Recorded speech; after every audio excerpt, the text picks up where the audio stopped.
My name is Lucy, and I live on the bustling yet mysterious continent of Europe and America. The sun shines on my long, golden hair, which falls in a waterfall-like cascade. The strands of hair shimmer with a fine radiance, as if they have come to life. My blue eyes are like the deep, enchanting waters of the Mediterranean Sea, and they hold the dreams and aspirations of countless young girls. Under the small, straight nose are always slightly upturned red lips, like a delicate rose, exuding an irresistible charm. And my graceful figure, set off by the gorgeous dress, is curvy, and every movement seems like a carefully choreographed dance, full of elegance and charm. It was a star-studded night, and the whole city was immersed in a joyous atmosphere. I was dressed in a gorgeous evening gown, like a noble white swan, and slowly walked into the brightly lit manor. Inside the manor, the guests were dressed in gorgeous clothes, laughing and joking with each other, and the sound of glasses clinking was like a pleasant melody.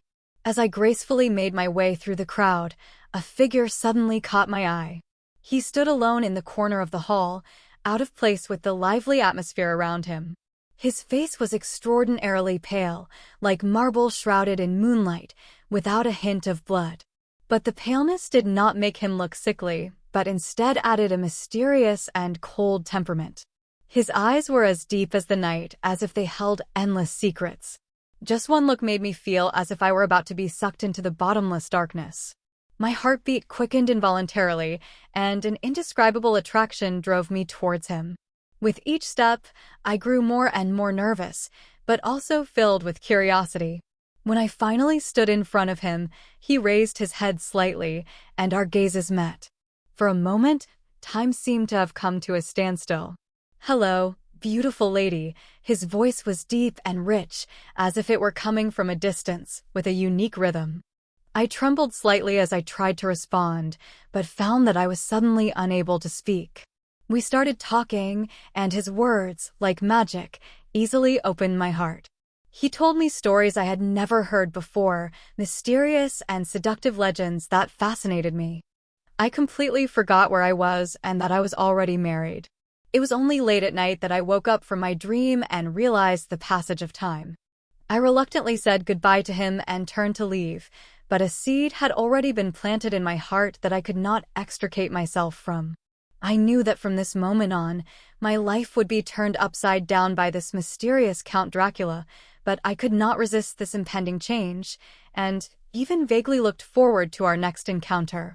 Ever since I met the Count at that grand dinner party, his figure has haunted my thoughts like a ghost, never leaving. During the day, when the sun shines through the window and warms my body, I can't help but think about the mysterious man. His pale face, deep eyes, and low, magnetic voice are like a spell, binding my heart. At night, when I lie in bed and close my eyes, his face is all I can see. I try to go to sleep, but I toss and turn, unable to calm down. That inexplicable attraction, like a vine, grows wildly in my heart, making me restless. Finally, I could no longer bear the torment of longing. Behind my husband's back, I began to secretly inquire about the Count. I asked around and used every means possible and finally learned where he lived. It was an old castle in the suburbs, eerie and mysterious, and it was said that few people dared to go near it. One dark and stormy night, I dressed up elaborately, wearing the gorgeous evening dress I had worn to the dinner party, and slipped out of the house while my husband slept. My heart was pounding with both nervousness and excitement. When I stood in front of the castle, looking at the towering walls and closed gates, a sense of fear welled up in me, but my longing for the Count quickly overcame it. I gently knocked on the castle door, and after a moment, it slowly opened. The Count stood in the doorway, a look of surprise in his eyes, but it was quickly replaced by tenderness. "Lucy, I knew you would come." His voice was still low and charming, as if he could read my mind. I walked into the castle, and it was filled with a light fragrance, a mixture of old books and mysterious spices. The Count led me through the long corridor to a richly decorated room. Everything in the room was full of mystery, and the walls were hung with ancient oil paintings, as if the characters in the paintings were all staring at us. We sat on the soft sofa and started talking. The Earl's words were like a babbling brook, nourishing my heart. He told me about his long life journey, about the wonderful experiences I had never imagined, which made me even more fascinated by him. I was completely immersed in his world, forgetting about time and my own identity. As time passed, the Count's hand gently grasped mine. Although his hand was cold, it gave me a warmth I had never felt before. I did not resist, but instead held his hand tightly back. At that moment, I knew that I had completely fallen into this inexplicable attraction and could not extricate myself. And I also knew that my actions had crossed the bottom line of morality, but I willingly sank lower, looking forward to spending more time with the Count, even though this relationship was destined to bring endless pain. Since returning from the Earl's castle that night, my life has appeared outwardly uneventful, but inside I have been in turmoil. Every day, I am immersed in sweet memories of my time with the Earl, and a gentle smile often appears on my face, as if I am enveloped in a radiance of happiness. However, I have neglected the keen gaze of my husband by my side. My husband is a sensitive person, and my unusual behavior quickly caught his attention. At first, he only occasionally gave me a doubtful look, without saying much. But as time went on, my absent-mindedness became more and more obvious. Once, during a meal, I was lost in thought over the food on my plate, my mind full of Count's figure, and I didn't even hear my husband call my name. Finally, on a quiet night, my husband could no longer hold back his suspicions. He sat by the bed, looked at me with serious eyes, and said, "Lucy, what's wrong with you lately? Are you hiding something from me?" My heart tightened, my heart began to beat wildly, and an inexplicable fear welled up in my heart. I tried to calm myself down and forced a smile, saying, "Honey, what are you talking about? I'm fine." But my voice trembled involuntarily and my eyes flickered. My husband was obviously not satisfied with my answer. His eyebrows were knitted together, and his tone became a little stern. "Lucy, don't lie to me anymore. You've been distracted lately, and you often sneak out. Do you think I don't know?" Hearing my husband's words, my mind went blank, and I didn't know how to respond for a while. Under my husband's questioning, I began to stutter and speak incoherently. I could feel my husband's suspicion of me growing deeper and deeper, and his eyes were full of disappointment and anger. I was filled with guilt and fear. On the one hand, I felt deeply remorseful for my betrayal, and on the other hand, I was afraid of losing my current life. Just as I thought things were about to unravel, and I was about to face my husband's anger and the destruction of our family, fate intervened. That day, I was walking down the street, worried and troubled, when I suddenly ran into Earl. He seemed to sense my anxiety and asked me gently what was wrong. I told him about my husband's suspicions, despairing. Earl smiled slightly, with a hint of mystery and confidence in his smile. He gently reassured me, "Don't worry, Lucy, I've got it covered." Then he whispered a few words in my ear. Although I still had my doubts after hearing him, I chose to believe him. A few days later, my husband's attitude towards me suddenly changed. It turned out that the Count had cleverly arranged a chance encounter, making my husband mistakenly believe that I was busy with a charity event, and that there was a reasonable explanation for my seemingly unusual behavior. The Count used his wisdom and tactics to temporarily resolve this crisis, but I knew in my heart that this was only temporary calm, and the road ahead was full of unknowns and dangers. Piaget successfully dispelled my husband's suspicions of me, and this made me grow ever more grateful and dependent on him, like a vine growing wildly and intertwining itself with my heart. Since then, I have been drawn like by an invisible force to meet Piaget more and more frequently. Every time I see him, it is like a sweet dream, and I am intoxicated and unable to extricate myself. On weekdays, whenever my husband was out, I would carefully dress up, put on my most gorgeous dress, and happily head to the Count's castle. Everything about the castle was mysteriously attractive to me. The dark corridors, the flickering candlelight on the walls, and the strange, faint aroma in the air all made me feel as if I were in a world of fantasy. The Count always waited for me quietly in the castle hall, his eyes full of tenderness and longing. Whenever our eyes met, my heart would beat so violently that it felt like it was going to jump out of my chest. We strolled together through the castle gardens, the moonlight shining down on us. The Count gently put his arm around my waist and told me ancient and mysterious stories. His voice was low and full of magnetism, like the sound of heavenly music, and I was entranced. Sometimes we would sit in the castle study, surrounded by ancient books. The Count would pick up a book and read it to me softly, while I snuggled up next to him and listened quietly. His breath gently brushed my hair, making me feel an unprecedented warmth and peace of mind. During those times with the Count, I completely forgot my identity and responsibilities, and that I was a married woman.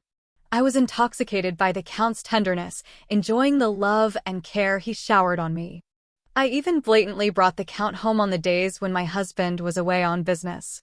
Everything in the house seemed to have a special charm in the Count's eyes. He smiled as he admired the decorations in the room and praised me. I, on the other hand, felt incredibly happy and contented in his praise. We danced together in the living room and confided our love for each other in the bedroom, as if the whole world were just the two of us. However, I had no idea that behind this seemingly happy situation, there was a huge crisis hidden. My increasingly bold and unrestrained behavior had attracted the attention of those around me. The neighbors began to whisper behind my back, and the servants' eyes also had a strange look. But I was so carried away by love that I turned a blind eye to these dangerous signs. I was still immersed in my sweet love with the Count, sinking deeper and deeper, unable to extricate myself, and step by step walking towards the unknown abyss. Days passed by as I was entangled in my affair with the Count.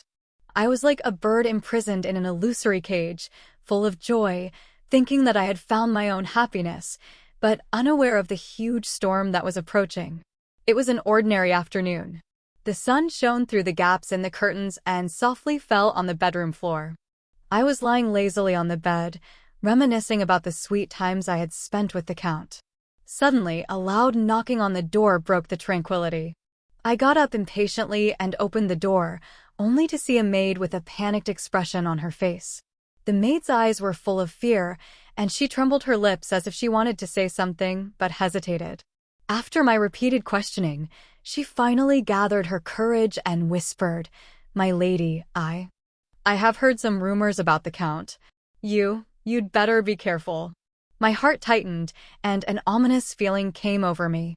I began to inquire about the Count, and as my investigation deepened, a shocking truth gradually emerged.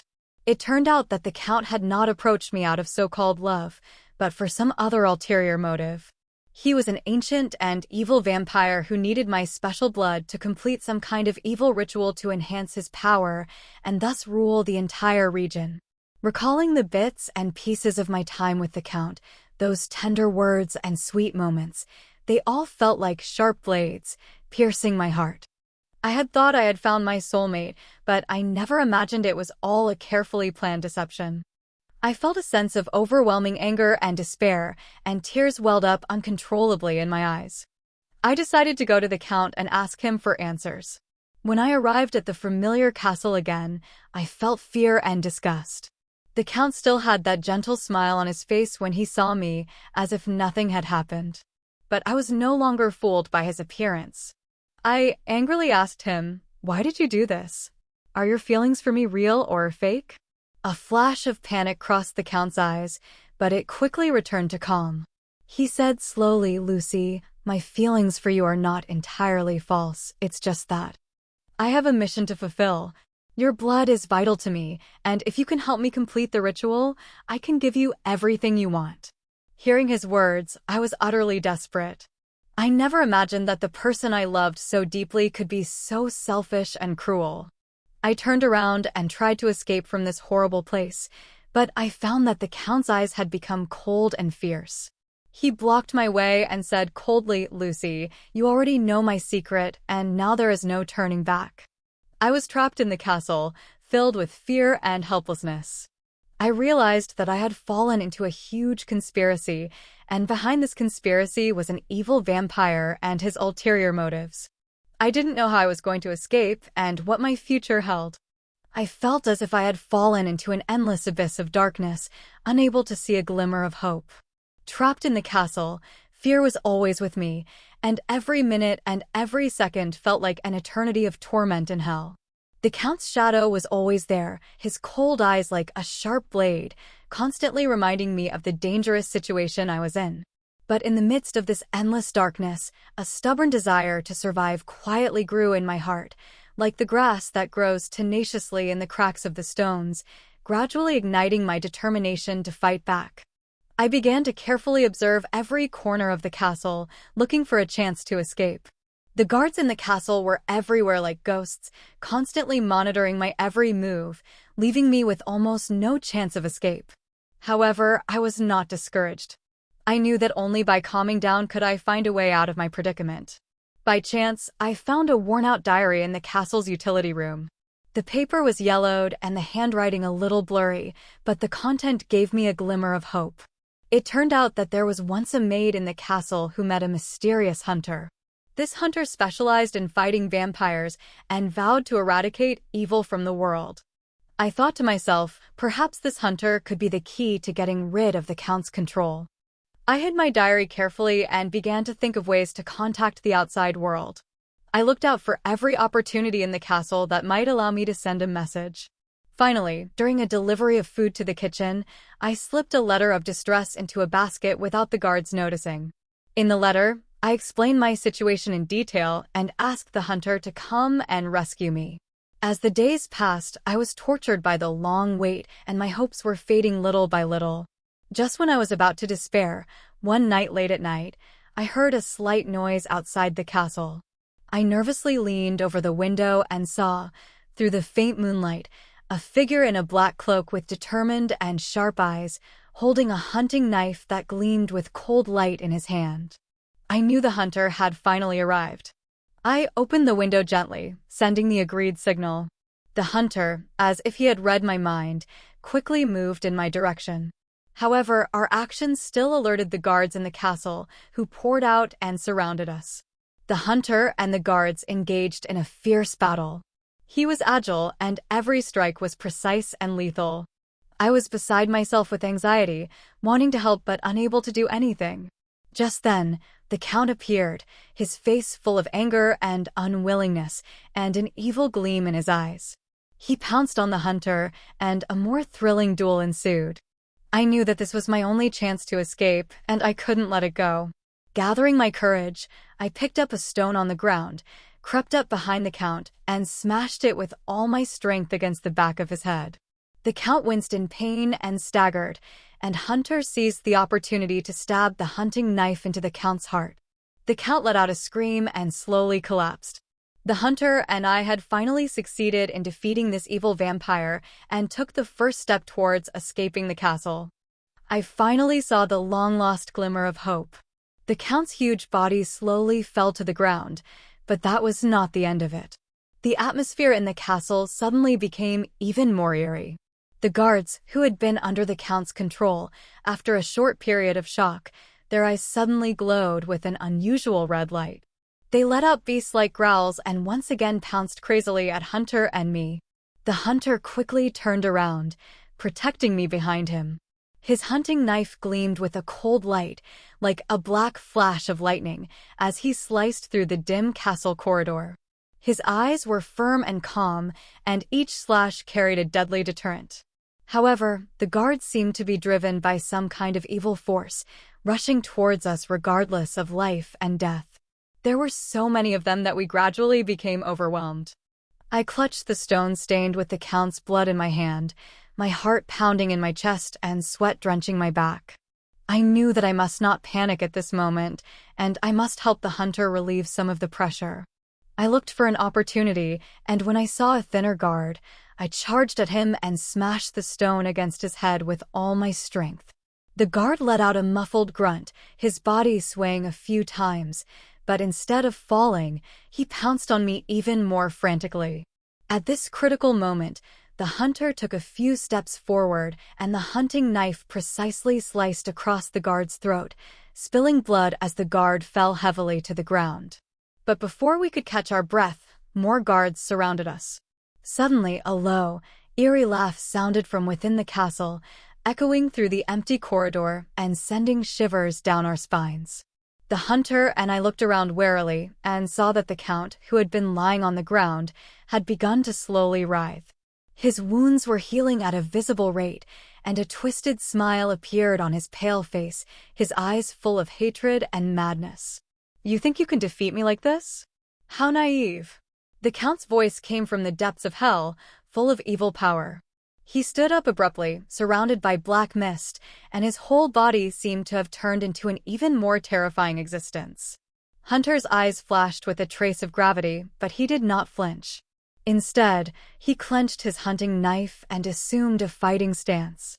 I also suppressed my fear and followed Hunter closely, ready for this final showdown. Earl attacked first. He was like a black shadow, rushing to the hunter's side in an instant and reaching out his sharp claws to grab him. The hunter deftly dodged, swinging his knife in return, but Earl was too fast, and each attack made it a little harder for the hunter to defend himself. I looked for an opportunity on the sidelines and suddenly saw a raised stone slab under Earl's feet. I had an idea. I took advantage of the fact that the Earl and the hunter were fighting fiercely and quietly circled behind him, pushing the stone slab hard. The Earl slipped under his feet and lost his balance. The hunter seized this golden opportunity, leapt high into the air, and drove his hunting knife into the Earl's chest, stabbing hard and stirring it. The Earl let out a deafening scream, and black mist kept pouring out of his body gradually beginning to dissipate. As the Count completely disappeared, the controlled guards also fell to the ground, motionless. Finally, peace was restored in the castle. The hunter and I smiled at each other.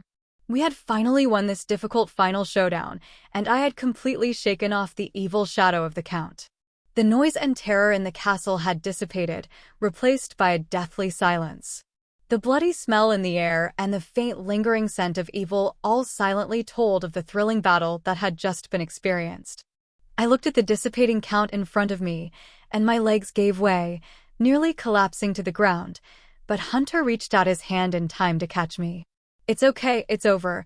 The hunter's voice was low and powerful, with a hint of fatigue, but also full of the joy of victory. I looked at him gratefully, my heart full of admiration and gratitude for him. If it weren't for his appearance and help, I'm afraid I would have long since fallen victim to the Count's evil plan. We slowly walked out of the castle, and the outside world was still peaceful and quiet. The morning sun shone on the ground, warm and bright, in stark contrast to the darkness inside the castle. I breathed in the fresh air greedily and felt the sun's caress as if this was the real world. Back home, everything looked so familiar, but it seemed like a long time ago. I stood at the door, my heart full of anxiety. I didn't know how to face my husband, let alone explain everything to him. When I walked into the living room and saw my husband pacing anxiously around the room, my heart lurched. When he saw me, a flash of surprise crossed his eyes before he rushed over and tightly embraced me. "Lucy, you're finally back. Do you know how worried I've been about you?" His voice was a little hoarse, and I could feel his deep concern and love for me. I could no longer control my emotions, and tears welled up in my eyes. I told my husband everything that had happened between me and the Count. I told him about the plot hatched by the Count, how I had been confused, and all the dangers I had experienced.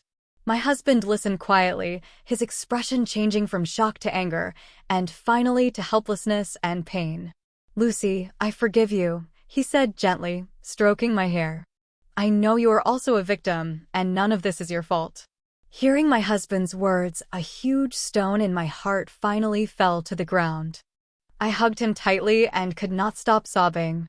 Since then, my life has gradually returned to peace. I have worked hard to repair my relationship with my husband and cherish this regained affection. I often think back to my experience with Earl. It was like a nightmare, but it also made me stronger. I said goodbye to the old me, who was carried away by desire, and learned to cherish the happiness in front of me. Sometimes, when it's quiet at night, I look out at the stars and silently thank fate for sparing me from this crisis. I know that there may still be twists and turns in the future, but I'm no longer afraid because I have my husband's company and the courage to face life again. And that enchanting past with the vampire Count will forever remain a memorable part of my life.